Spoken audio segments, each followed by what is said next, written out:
Have you ever stopped, truly stopped, and asked yourself, what will I regret when my time comes? It's a question that haunts us all, lurking in the shadows of our lives. As we journey through the hustle and bustle of our days, it's easy to get caught up in the doing and lose sight of the being. But in the quiet moments when the world fades away, that question resurfaces, demanding an answer. We fill our lives with to-do lists, appointments, and obligations, striving for success, for more, for bigger and better. But what are we chasing really? Is it external validation, material possessions, or something deeper, something more profound? Today I want to dive deep into the hearts and minds of those who have faced their mortality, who have stared into the abyss of the unknown and emerged with a newfound clarity, a wisdom born from the realization that our time here is precious and finite. Let their stories be our guide, their regrets our lessons. You see, for years I've had the privilege of connecting with people from all walks of life, everyday heroes, celebrities, those battling incredible odds, and those simply trying to find their way. And over time, I've noticed a recurring theme, a common thread that weaves through the tapestry of human experience, a regret so profound it echoes in the silence of our souls. The regret of not living authentically. Imagine spending your life trying to fit in, to please others, to conform to societal expectations, only to realize at the end that you never truly lived as your authentic self. The most common regret? I wish I'd lived a life true to myself, not the life others expected of me. It's a heart-wrenching realization, isn't it? To look back and see a life lived in the shadows, a life where dreams were sacrificed on the altar of conformity, where passions were extinguished by the weight of expectation. We all have a unique song within us, a melody that only we can sing.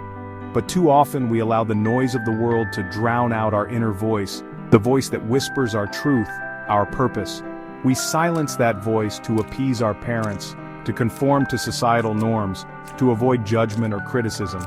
But in doing so, we betray ourselves. We deny the world the gift of our authentic selves. Think about the times you've dimmed your own light, shrunk yourself down to fit in, or silenced your inner voice. It's a painful memory, isn't it? It's like a betrayal of the soul. But here's the thing, it's never too late to reclaim your authenticity, to step into the fullness of who you were meant to be. It takes courage, yes, but within you lies a wellspring of strength, a reservoir of resilience you never knew you possessed.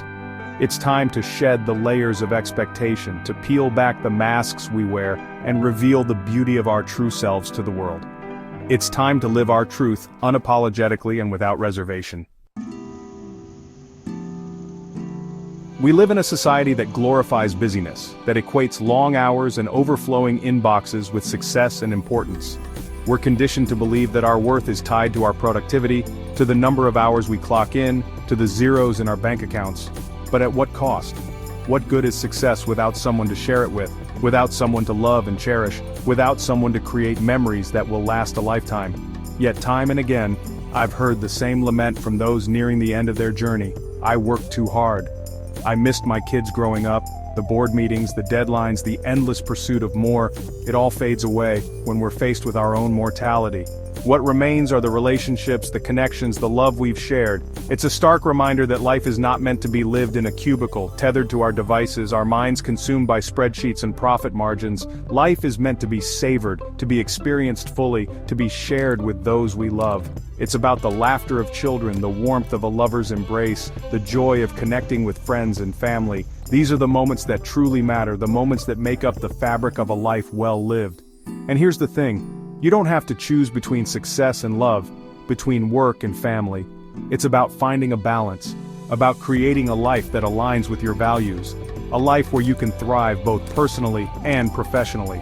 It's about setting boundaries, prioritizing what truly matters, and making time for the people you love. It's about being present in the moments that matter, about putting down the phone, closing the laptop, and truly connecting with the people around you.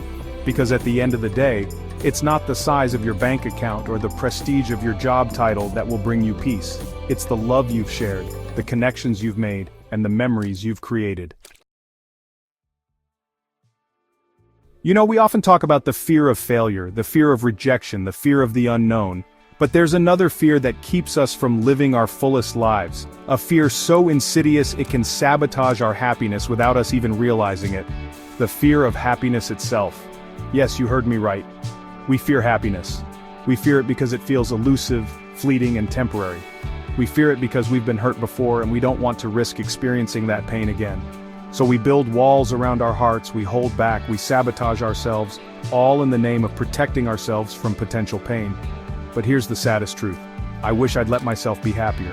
Think about that for a moment. To reach the end of your life filled with regret, not for the risks you took or the mistakes you made, but for the joy you denied yourself, for the happiness you pushed away. We were created to experience the full spectrum of human emotions: joy, sorrow, love, loss, anger, forgiveness. To deny ourselves the experience of happiness is to deny ourselves the fullness of life itself. It's time to give ourselves permission to be happy, to embrace the good, to find joy in the everyday moments, to laugh freely, to love deeply, and to live fully. It's time to let go of the fear, to release the past hurts, and to open our hearts to the possibility of profound joy. It's time to stop waiting for happiness to find us and start creating it for ourselves. It's not about living a life devoid of pain or sorrow, but about embracing the beauty of our human experience in all its messy, complicated glory. It's about finding the courage to be vulnerable, to allow ourselves to be loved, to experience the full spectrum of human emotion without reservation. Because at the end of the day, it's the love we've shared, the joy we've experienced, and the connections we've made that will truly matter. As we reflect on these regrets, let us remember that life is a gift, a precious and finite gift. Let us not squander it on fear, regret, or what-ifs. Let us live each day with intention, with purpose, with a deep and abiding love for ourselves and those around us. Ask yourself, am I living for me? Am I honoring my authentic self? Am I nurturing the relationships that matter most?